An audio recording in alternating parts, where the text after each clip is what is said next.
So everyone, happy Malaysia Day. I wish all the Malaysians happy Malaysia Day. So for Malaysia Day special, I was thinking why not I do a video that shows you how I grew up as a Malaysian kid. And I'm pretty sure a lot of the Malaysians can relate to this. Remember the Milo truck? Remember when you used to play without any advanced technology, without smartphone around? So let's go down memory lane together.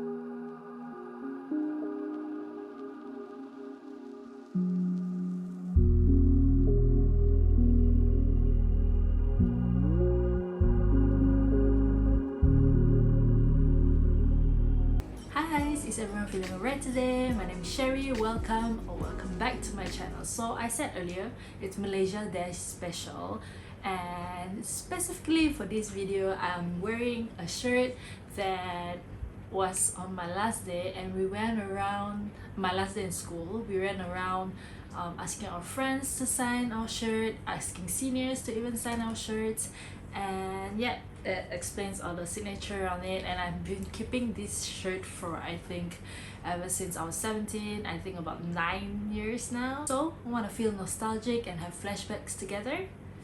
Let's get into it. So back then, remember when we didn't even have technologies at that time, or maybe we do but we don't really use it yet, and it's not really well known at that time. So yeah, apparently remember when people start to have BlackBerry and everyone is like, oh, that kid is rich, everything.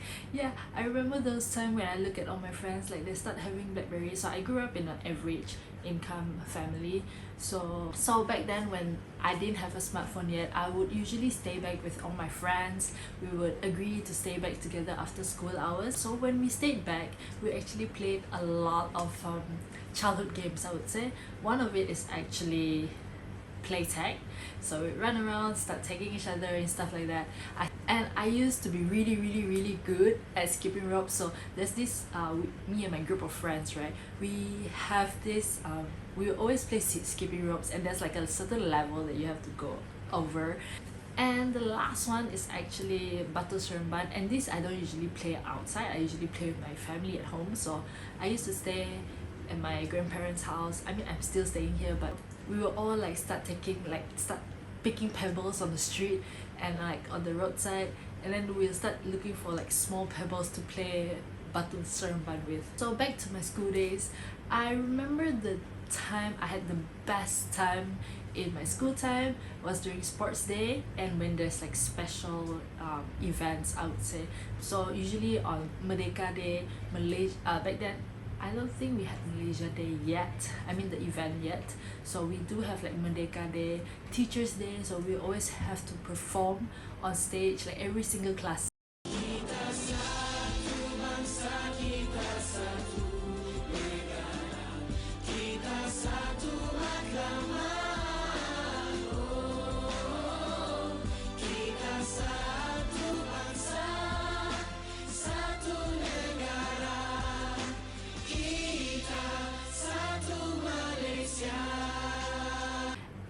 Remember during sports day, we'll always have Milo truck, and I think I'm the most excited once it comes to Milo truck, because every time we hear like the truck coming in the stadium, we will always all like run down. Usually if we're late, we would have to queue, which is why I tend to be the first one, and after that, after I finish it, I would actually go back and queue again.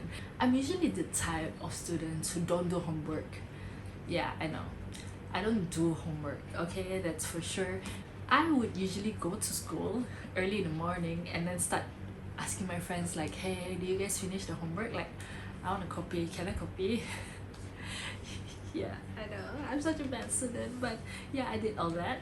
The type of punishments that back then teachers would give is that we will have to stand on the chair or on the table for the whole period. So a period is about 20 to 30 minutes, right?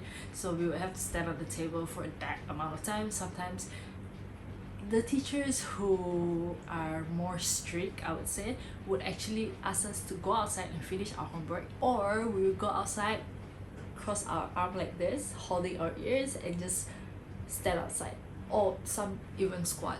So yeah, those are the punishments. I was caught by the teachers, okay? I was caught. so don't do it. And then when I went back to school and the teacher opened his cupboard, and then he was like, which thickness of cane stick do you want? And we had to pick. So usually you would think like the thicker it is, the harder the stick is, the more painful it is, right? No, it's the thin one that is painful. Boy, those sticks hurt.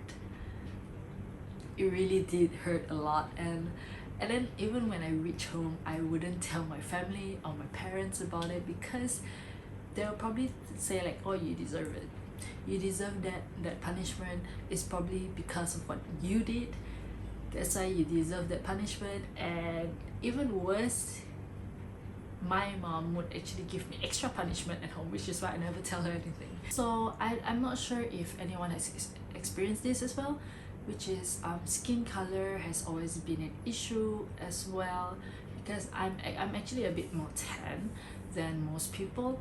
And I mean, most people in my school at that time, a lot of people were very fair and more yellowish skin, whereas mine is more tan. And I would always get called names. I was always bullied. Not to the point that time. It was not to the point where you would like to report to the police and everything like that. It was something like that. But it was just, yeah. At that time, it was hurtful, but at the same time, I didn't think much about it because I actually love my tan skin. It was hurtful, yes, because they're like comparing me and other people in the school because of my skin color. And yeah, it wasn't a big deal for me. It was hurtful, yes, because I was bullied and being compared to, but I love my tan skin, so I actually didn't mind it anymore. That's why I didn't think of it as such a big deal, to be honest. I remember when we were younger, our parents would always sign us up for something. Like my family signed me up for bowling class, and then my family actually bring me to badminton training because my uncle is a coach, and they would always ask me to go and join. So I did all that, and surprisingly I never attend any music class. Yeah, it was mostly sports because my family is very sporty family, I would say, very athletic family. My mom used to be a swimmer as well, and I mean back in school, so my family is more athletic rather than artistic, I would say. If you feel nostalgic, if you feel like you can relate to my childhood up until now, go ahead and like this video, subscribe, and comment which part is your favorite. So during my school days, right, note that Netflix didn't exist at this time. Okay, there was no Netflix. We only had Astro, and it was TV with a TV box, the Astro. So usually how I watch cartoon is I would watch it on TV. I watch cartoons, live sports, even watch movies. So all of it is from that TV box. And then sometimes, not to mention, we would buy illegal DVDs from the shops and even bring back for a family movie time.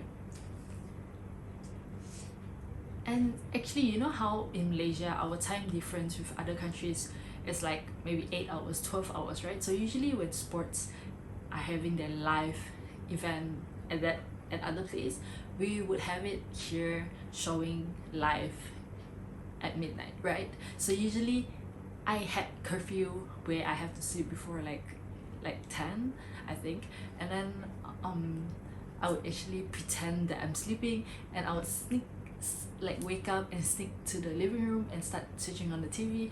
I mute the TV and just continue watching the live sports. So yeah, usually I watch NBA, I watch football, and then badminton is actually usually on daytime, except if they're playing in like Western countries, then it's different, or the European countries, so it's a different time as well. So badminton is one of it. Oh, and speaking of badminton, actually me and my family, we would love to watch Datuk Lee Chong Wei play all the time. So we would actually, every time when Datuk Lee Chong Wei reach finals for like nearly every super series there are. There was this one time where Datuk Lee Chong Wei won one of the big competition. I forgot which competition was it, but our government declared public holiday for the next day, which is on Monday. So we were so happy that we look forward for the Little Way to win every single finals, just because we wanted the public holiday, and also because we support Malaysia, because that time it's the peak of Little Way and Lindan, so it's always both of them until suddenly Chen Long started to come out, and it's with Chen Long, the three of them, like the Bermuda Triangle, and it's always the three of them only. So if whenever my mom caught me like sneaking out to watch TV at night, right, usually she would punish me, not in a nice way though. She would actually I mean, back then, now you think it's like a huge problem, but back then it was not a problem for me. I was angry, I was upset, but now that I think back, it's nothing that much, because it's just she caught me watching TV when I'm supposed to sleep, and then she would actually start taking hangers or slippers or belts to punish me. So this is another thing that hits really close to my heart, is that my grandfather and my mother will always give me rewards whenever I get good results. So actually, this is kind of sad, but my grandfather passed away when I was 12. So the beginning of the year, because when I was 12 years old, so every 12-year-old in Malaysia had a big exam called UPSR. So in the beginning of the year, my grandfather promised me that he would reward me, like each A I get is 50 ringgit. So UPSR I have 5 A's, so he said if you get straight A's, you can get 250 ringgit. So I was really determined to get that money, and because back then 250 ringgit was quite a lot, even though it's not that much difference now, but it's still quite a lot for me at the time. Unfortunately, he passed away in February, whereas my exam is actually in this September, I think. Yeah, so he passed away in February, early February, and he's someone really close to me. Anyways, so the time he passed away, I actually promised him and told him, even if you don't give me the reward, I would still get straight A's, 5 A's for you, as a gift for you, and hope that he'll be proud of me, instead of me doing it because of the reward. So I did. My UPS, I got 5 A's, I got the straight A's, and yeah, I'm pretty sure he was proud of me. Even though he's not physically here, I'm sure he knows. So as for my mom, it's a bit different. My mom would reward me actually after I got my result the following year when I was 13. Yeah, my mom actually bring me and my brother, so my mom is a single mother, okay, and so bring the three of us actually went for traveling, and yeah, that's her reward for me, which she bring me to travel every time I get good results. Usually the following year, actually during my school days, right, my mom would confiscate my phone. Yes, I'm pretty sure these days nobody does that anymore, but back then my mom confiscate my phone and only give it back to me on Friday after school. So usually my phone is in the car on Friday, so usually I just open the dashboard compartment and I just take my phone out and start playing with it, and she would confiscate it back around maybe like in the late evening on Sunday, because the next day I would have school. So yeah, so back then, yeah, a lot of curfews for me, a lot of rules for me, whereas for my brother, so my brother is actually younger than me just by 5 years. So my mom never confiscated his phone, my mom never gave him a curfew. So that's when I felt like it's such a different generation, I guess, for me at that time. I mean, until now, I feel like it's a generation gap already. I don't know, imagine doing to the kids these days. I don't think you will have a good life if you do to your kids these days. I'm just saying, yeah, I think I've been watching a lot of TikToks, I've been watching a lot of news, all those viral news and stuff like that. Yeah, a lot is mostly where the kids would throw tantrums, the kids will start acting, and then yeah, back then if we egg, you probably see a hanger or a belt like waiting, egg someone, and then whack. After high school, okay, this is my experience. I actually wanted to study like psychology or architecture or mass communication. These were the top 3 options that I wanted. So I actually confronted one of my cousin, or not my cousin, my uncle.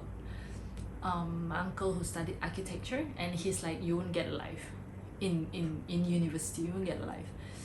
And then I was like, maybe it's such a heavy load for me that I don't think I can handle it. So my only choice that time was psychology and mass communication, which I confronted. I talked about it to my family, but my family didn't agree any of it, the other 2. So they're like, go for a safer choice, accounting and finance, which is why I dropped out from it. And if you don't know about that story, go watch my dropping out of university video, because I talk about it there.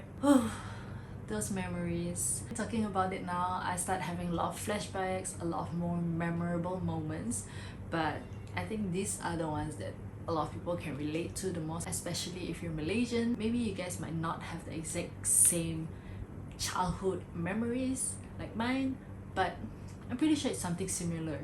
Okay, like those punishments, Milo trucks, playing without technology.